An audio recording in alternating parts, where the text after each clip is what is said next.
बड' लेटेस्ट आपडेटआव बयखौबो बरायबाय। दिनैनि रादाबखौ फरायदों आं प्रमद खाख्लारि।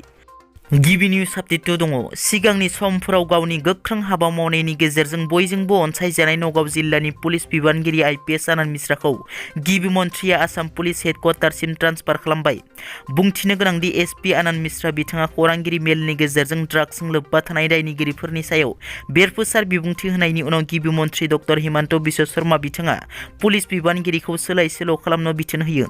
बेखौबो मख'नांगोन दि नगाव जिल्लानि उफ्रा पुलिस बिबानगिरि ध्रुब बरानो इनचार्जनि बिबानखौ होयो। दिनै 10 फेब्रुवारि बिपिएफ दोलोआ क'क्राझाराव थानाय बड'लेण्ड मुंख्लं खाम्फायाव 20थि बिटिसि गोरोबथा सान फालिदों। बे बिटिसि गोरोबथा सान फालिनाय हाबाफारियाव आसामनि बारग' मन्थ्रि प्रमिला रानी ब्रह्म बिथाङा बाहागो लानानै बेरफुसार बिबुंथि लाखिदों। बिथाङा दिनैनि सानखौ मोनसे जारिमिनारि सान बुंनायजों लोगोसे दिनैनि सानखौ जेब्लायबो बे बुहुमा जेसेबां दिन थागोन एसेबां सान गावसोरनि गोरबोनिफ्राय खुलुमनायखौ बावलांबाय थागोन होनना प्रमद बर'आ बड'लेण्ड बुंनानै आन्दालन खालामदों। लैहोर लैहोर मानसि लिंदों। बिहा गावनि लिडारशिपखौ लाखिनो थाखायसो एबसु आफादखौ बाहायदोंमोन। बिथाङा जुदि गमामायैनो आन्दालनखौ खालाममारदोंमोनब्ला थाबैनो माखासे मोनथायखौ मोननो थाखाय खालाममारदोंमोनब्ला बिटिसिनि जि मोनथाय बे मोनथायखौ कर्म खालामनानै बे गोरोबथाखौ खालामनाय नङामोन। जोंनि मोनखानायखौबो थब्लं गब्लं खालामनानै जिराब फाराब खालामनानै एकट खालामदों। जायनि थाखाय जिखिनि अधिकार दङ जि मोनथायखौ मोनदोंमोन बे अधिकारखौ बिथाङा सेस खालामनानै होदों। बिथांमोना बेयाव फैनायनि अधिकार गैया। प्रमद बर'आ मुंख्लं जालांनाय जिउमाखौ आथिंजों जोगारदों। बेनिखायनो बिसोरहा बड'लेण्ड मुंख्लं खाम्फायाव हाबनो अधिकार गैया होनना।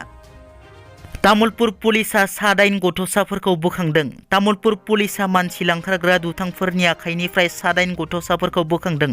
लोगोसे सासे आइजोजों लोगोसे 4 दुथांफोरखौ पुलिसा हमनो हादों। तामुलपुर पुलिसा मोनसे श्रुतसुलुंनि बिथाजों संदाननानै नाग्रिजुलि पुलिस आउटपस्टनि सिङाव थानाय लावपाहार ओनसोलनिफ्राय 7 गथ'साफोरखौ अरुणाचल फारसे लांबाय थानाय समावनो हमनो हायो। लोगोसे 4 दुथांफोरखौ हमनो हायो। बोखांनो हानाय गथ'साफोरनि बैसोआ 13निफ्राय 15 बोसोरनि गेजेराव जागोन होनना पुलिसा मिथिहोयो। जों बयबो मिथिगौ बिटिआर गोरोबथाया 2 बोसोर बारलांबाय। बिटिआरनि माखासे दफाफोरा मावफुंजाबाय नाथाय माखासे दफाफोरा मावफुंजायाखै। बिटिआर गोरोबथानि मावफुंजायै दफाफोरखौ आबुं मावफुंनो थाखाय मिरु एबसुनि आफादगिरि दिपेन बर'नि दैदेननाय मोनसे थान्दै हान्जाया दिनै मिरु सरकारजों सावरायनो थाखाय दिल्ली फारसे रावना होदों। दिनै बिपिएफ दोलोआ 20थि बिटिसि गोरोबथा सान फालिदों। बिटिसि गोरोबथा सान फालिनाय हाबाफारियाव बाहागो लानानै बिटिसिनि बारग' गाहाय हाग्रामा महिलारिया बिबुंथि लाखियो। बिथाङा बुङो दि बिटिसि सुक्तिनि दारै गोबां खामानि जादों। बिटिसि ओनसोलाव सुक्तिनि आगोल बिटिसि ओनसोलाव जेबो गैयामोन आरो दिनैनि बे सुक्तिनि सानखौ प्रमद बर'आ फालिनो नांगौमोन। दिनैनि जारिमिनारि सानखौ सरखारि बाबै खालामनांगौमोन नाथाय प्रमद बर'आ खालामाखै। लोगोसे बड' नेशनेल स्टुडेन्ट इउनियन जोनोम जानायाव बिपिएफनि जेबो आखाइ गैया। बेखौ इउपिपिएल बा एबसुफोरा रोनावग्लाबायदों। रोनावग्लाबायनानै माबा माबि बुंबाय बायदों। बेवहाय आंहा बुंनांगौ जेबो गैया। बे गोदान आफाद दानायाव जेबो अपराध जायाखै। बेखौ एबसु बा इउपिपिएलआबो वेलकामसो खालामनांगौमोन।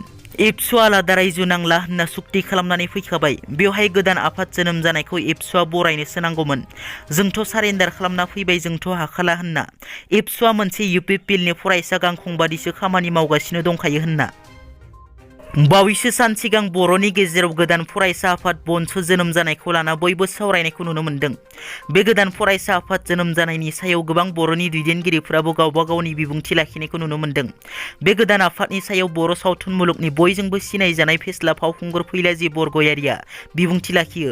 बिथाङा बुङो दि बे आफादनि आयुआ 6 दाननिफ्राय 2 बोसोरसिमल'। फैगौ 2025 मायथाइसिमल' होनना बुंथियो। बर'नि जारिमिनाव एबसुखौ दोननानै जेसेबांखिनि गोदान फरायसा आफाद जोनोम जाबाय मालाबाबो जोरथाय जाबावाखै आरो इयुनावबो जानाय नङा। बेफोरबायदि गोदान फरायसा आफाद जोनोम जानायनि आन्दोआव राजखान्थियारि आखाइ दङ। राजखान्थियारि दोलोफोरा गावसोरनि सार्थखौ आबुं खालामनो थाखायसो जोनोम जाहोदों आरो बर' रायजो राजाफ्रा माब्लाबाबो बेबायदि फरायसा आफादखौ हारिनि फरायसा आफाद महरै गनायबोआखै। मोनसे राजखान्थियारि दोलोनि गांखं हिसाबैसो गनायबोदों होनना बेफोरबायदि गोदान आफादफोरा जोनोम जानाया हारिनि गावस्रानाय बर' जाथिनि गेजेराव गावजों गाव एना एनि जानायनिसो गुबै जाहोन होनना रोखा बुंथियो। दिनैनि रादाबा एसेनोसै। नोंथांमोना जुदि आंनि चेनेलखौ दासिमबो साबस्क्राइब खालामाखै अन्नानै साबस्क्राइब खालाम। गोजोन्थों।